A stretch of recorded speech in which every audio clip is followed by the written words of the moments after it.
India Russia ബന്ധം തകർക്കാൻ തക്കം പാർത്തിരുന്ന ഡൊണാൾഡ് ട്രംപിന് മുന്നിൽ വീണ് കിട്ടിയ ഒരു അവസരമാണ് ഇന്ത്യ US വ്യാപാര കരാറിൽ ഇന്ത്യ പച്ചക്കൊടി കാണിച്ചത്. ഇതോടുകൂടി തന്നെ ഇപ്പോൾ ട്രംപ് സ്വയം ചില പ്രസ്താവനകൾ പുറത്തിറക്കുകയും ചെയ്തിരുന്നു. അതിലൊന്നാണ് ഇന്ത്യ ഉടൻ തന്നെ റഷ്യയിൽ നിന്നും എണ്ണ വാങ്ങുന്നത് നിർത്തുമെന്നും അതിന് പകരമായി തന്നെ വെനസ്വേലയിൽ നിന്നും എണ്ണ വാങ്ങും എന്നത്. എന്നാൽ ഈ അവകാശവാദത്തോട് ഇതുവരെയും ഇരു രാജ്യങ്ങളും പ്രതികരിച്ചില്ല, ഔദ്യോഗികമായി പ്രതികരിച്ചില്ല എന്നതായിരുന്നു വസ്തുത. എന്നാൽ ഇപ്പോൾ റഷ്യ തങ്ങളുടെ നിലപാട് വ്യക്തമാക്കിയിരിക്കുകയാണ്. ട്രംപിനുള്ള ചുട്ട മറുപടിയുമായിട്ടാണ് ഇപ്പോൾ റഷ്യ രംഗത്ത് വന്നിരിക്കുന്നത്.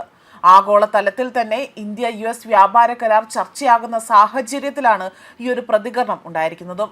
ഊർജ ബന്ധത്തിൽ ഇന്ത്യക്കൊപ്പം ഉറച്ചു നിൽക്കുന്നുവെന്നും ഇന്ത്യ ആരുടെ പക്കൽ നിന്നും എണ്ണ വാങ്ങുന്നു എന്നത് അവരുടെ സ്വാതന്ത്ര്യമാണ്, അവരുടെ സ്വതന്ത്രമായ തീരുമാനമാണ് എന്നും ഇന്ത്യക്ക് ആ തീരുമാനമെടുക്കാൻ എല്ലാവിധ അവകാശങ്ങളും ഉണ്ട് എന്നതാണ് റഷ്യ വ്യക്തമാക്കിയിരിക്കുന്നത്. മാത്രമല്ല, വിതരണക്കാർ, അതായത് ഇന്ത്യക്ക് എണ്ണ നൽകുന്നതിലെ വിതരണക്കാർ തങ്ങൾ മാത്രമല്ല എന്ന നിലപാടാണിപ്പോൾ റഷ്യ സ്വീകരിച്ചിരിക്കുന്നത്. അതായത് ട്രംപിനെ എത്ര ഉടുക്കുകൊട്ടി പേടിപ്പിക്കാൻ നോക്കിയാൽ പോലും ഇന്ത്യ എന്നല്ല റഷ്യ ആണെങ്കിൽ പോലും അവിടെ മുട്ടുകുത്തില്ല എന്ന ഉറച്ച നിലപാടാണ് ഇവർ എടുത്തിരിക്കുന്നത്. ഇതോടുകൂടി തന്നെ ലോകരാജ്യങ്ങൾ റഷ്യയുടെ ഈ തീരുമാനത്തിന് കൈയടിക്കുകയാണ് ചെയ്യുന്നത്. ഊർജ ബന്ധത്തിൽ ഇന്ത്യക്കൊപ്പം ഉറച്ചു നിൽക്കുന്നുവെന്ന് റഷ്യൻ വിദേശകാര്യ മന്ത്രാലയത്തിന്റെ ഔദ്യോഗിക പ്രസ്താവനയിലാണ് ഇത് വ്യക്തമാക്കിയിരിക്കുന്നത്. റഷ്യയിൽ നിന്നും എണ്ണ വാങ്ങുന്നത് ഇന്ത്യ നിർത്തും എന്ന US പ്രസിഡന്റ് ഡൊണാൾഡ് ട്രംപിന്റെ അവകാശവാദങ്ങൾക്ക് പിന്നാലെയാണിപ്പോൾ റഷ്യ ആകട്ടെ ഇത്തരത്തിലൊരു ഔദ്യോഗിക പ്രസ്താവന പുറത്തിറക്കിയിരിക്കുന്നത്. ഇത് മോസ്കോയിൽ നിന്ന് എണ്ണ വാങ്ങുന്നത് പരസ്പരം പ്രയോജനകരമായ നീക്കമാണ് എന്നും ഇത് അന്താരാഷ്ട്ര ഊർജ്ജ വിപണിയിൽ തന്നെ സ്ഥിരത നിലനിർത്താൻ അത് സഹായിക്കുമെന്നും റഷ്യൻ വിദേശകാര്യ മന്ത്രാലയം വ്യക്തമാക്കിയിരിക്കുകയാണ്. ഈ കാര്യത്തിൽ ഇരു രാജ്യങ്ങളും തമ്മിലുള്ള ധാരണ നിലനിൽക്കുന്നുണ്ട് എന്ന് ഉറപ്പാക്കാൻ ഇന്ത്യയുമായി സഹകരിക്കുമെന്നും റഷ്യ പ്രഖ്യാപിക്കുകയും ചെയ്തു. റഷ്യയിൽ നിന്നുള്ള എണ്ണ വാങ്ങലുമായി ബന്ധപ്പെട്ട് ഇന്ത്യൻ സർക്കാർ ഇതുവരെ ഔദ്യോഗിക പ്രസ്താവനകൾ ഒന്നും തന്നെ പുറത്തുവിട്ടിട്ടില്ല.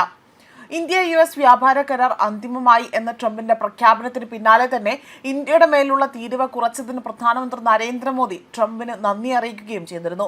എന്നാൽ റഷ്യയിൽ നിന്ന് എണ്ണ വാങ്ങുന്നത് നിർത്തി പകരം വെനസ്വേലയിൽ നിന്ന് എണ്ണ വാങ്ങാൻ ഇന്ത്യ സമ്മതിച്ചു എന്നുള്ളതാണ് ട്രംപിന്റെ പ്രസ്താവന.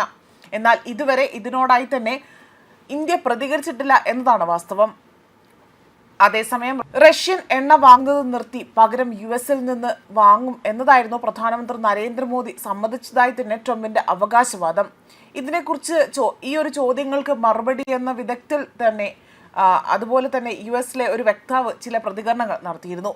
നീണ്ട നാളത്തെ അനിശ്ചിതത്വത്തിനൊടുവിലാണ് ഇന്ത്യ US വ്യാപാര കരാറിന് ധാരണയായത് എന്നതായിരുന്നു US പ്രസിഡന്റ് ഡൊണാൾഡ് ട്രംപ് വെളിപ്പെടുത്തിയത്. ഇന്ത്യക്ക് ചുമത്തിയത് അതായത് ഈ ഒരു പകരം തീരുവ 18% കുറച്ചുവെന്നും ട്രംപ് പ്രഖ്യാപിക്കുകയും ചെയ്തിരുന്നു.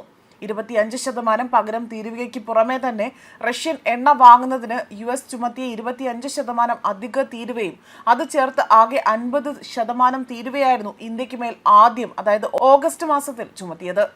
ഇതിനെല്ലാം ഒടുവിലാണിപ്പോൾ ഇത്തരത്തിൽ വീണ്ടുമുള്ള പ്രസ്താവനകൾ ഉൾപ്പെടെ നടത്തിക്കൊണ്ട് ട്രംപ് 18% തന്നെ ഈ തീരുവ കുറച്ചിരിക്കുന്നത്.